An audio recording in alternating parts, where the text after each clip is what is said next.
اذان کے وقت جو لوگ انگوٹھے چومتے ہیں اور خالص بدعت ہے، انگوٹھے اپنے چومتے ہو اور احسان حضور پہ کرتے ہو. دغه وجه د چنن په اذان کې د اشهد ان محمد رسول الله کلمه اویل سي مسلمانان دا ګوتې مچ کی او پرسترګې عمر جوړ قرۃ عینی بک یا رسول الله کی او پرسترګې عمر جوړ قرۃ عینی بک یا رسول الله. کې موږ فقها لیکي وای دا مستحب عمل دی. فردی باندې د چا خبره نسته چې د ابوبکر صدیق ته باندې موقوف دی. پردی باندې ټول علما اتفاق لري.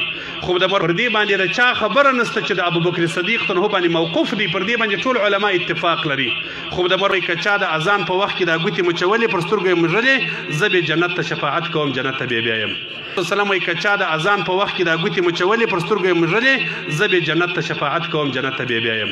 السلام علیکم. کچا د اذان په وخت کې د ګوتې مچولې پر سترګې مژلې زبې جنت ته شفاعت کوم جنت ته به بیایم.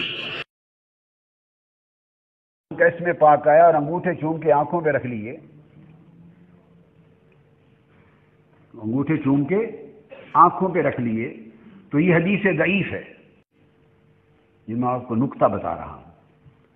اس کے بعد میں نے بھی لکھ کے دے دیا تھا، الگ الگ بیٹھ کے لکھا. میں نے لکھا تقبیل بہامین انگوٹھے چوم کر آنکھوں پر رکھنا یہ حدیث ضعیف سے ثابت ہے. حدیث ضعیف سے ثابت ہے.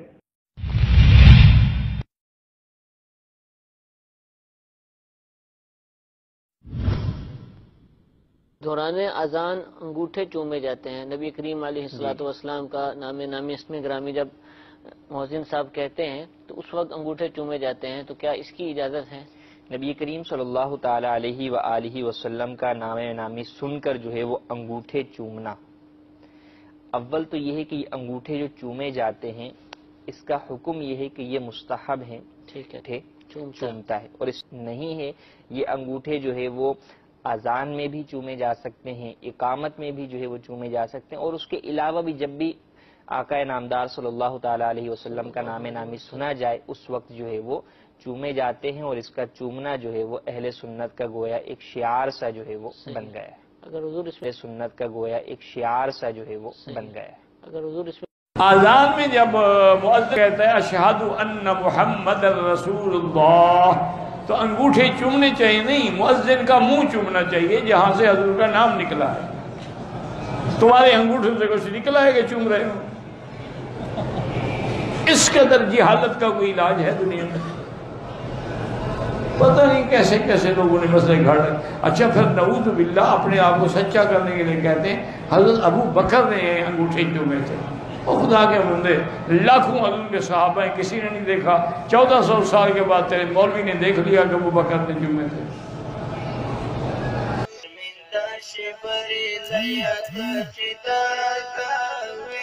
اهل حقوق